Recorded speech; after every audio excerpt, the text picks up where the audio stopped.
Welcome back to AM Northwest. You know, as women, we think all chocolate is created equal. Unfortunately, that's apparently not true. So here to clear up the difference between good chocolate and bad chocolate is Shosai healthy chocolate expert Dr. Steve Warren. Hey, Dr. Steve, thanks for joining us. Let's talk about this chocolate. I tasted it. I tasted a chocolate cookie right as we went to break. It was really good. So what's the difference between this and the other chocolate we're used to tasting and eating? Well, first of all, let's talk about the chocolates. There's the white chocolate, milk chocolate, and then dark chocolate. In the United States, people don't like dark chocolate. We like the milk chocolate or white chocolate. And as you know, white chocolate has no cocoa in it at all. It's just cocoa butter and fat mixed together with sugar. That's why it tastes so good. Yeah, maybe that's why it tastes so good. The other one, milk, they put just a little bit of chocolate in it, more of the milk and more sugar and fat. Dark, it has more of the cocoa butter. I mean, the cocoa mass in it and the real cocoa that we want. But what the difference is with this chocolate we're talking about today is that we're using the raw bean and just cold pressing it, and we're not processing it.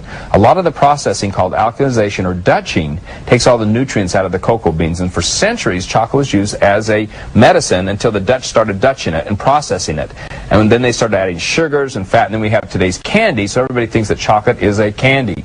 But real cocoa beans are just cold pressed, and that's what's giving you the benefits that we're seeing now in today's studies on chocolate. So and you say diabetics can benefit from this kind of chocolate? Yeah, a study just a few weeks ago found that in diabetics taking medication, eating chocolate 3 times a day actually improved their blood vessels, decreased their blood pressure, decreased their cholesterol, and made them feel better.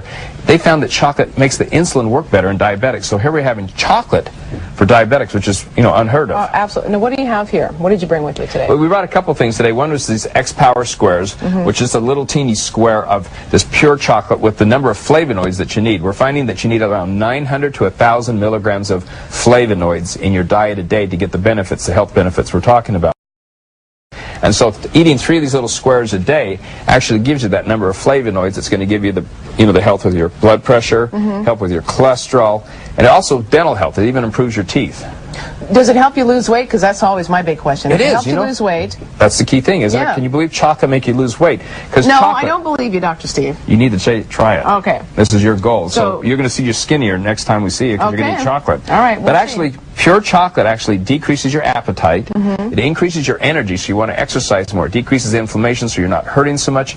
And then it increases your serotonin level, so you have that good feeling, We also talk about, there's a chemical in it called PA, the bliss chemical, that makes you feel better and happier. And so if you do that, you function better. It gets rid of your depression. A lot of people eat because they're depressed. Right. And they're depressed because they eat. Right. And so we get rid of that feeling. That's very true. And then we also give you the energy without an artificial energy. There's no caffeine in pure chocolate, so we're not giving you that artificial energy, so you'll have more energy, you'll feel better, and it just cuts out your appetite. And so if you do that, and helps you eat better, you're going to function better and you start losing weight.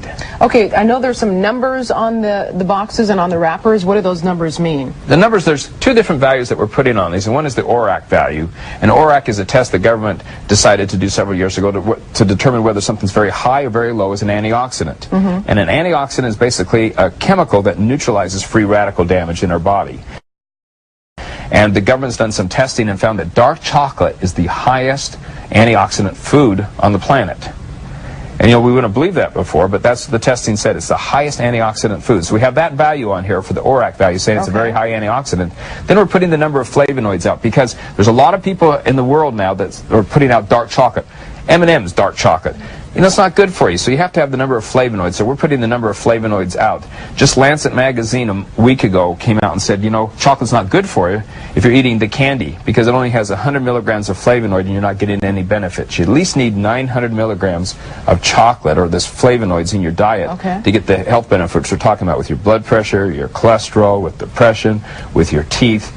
That's what you really need. So how did you get involved as a doctor? I'm a geriatric physician. I'm dealing with people as they get aging, and I developed some products, and I had a neighbor of mine who we developed protein supplements to help aging people age gracefully, and he was making a chocolate product for a company called Pure Delight that was a low-carb chocolate.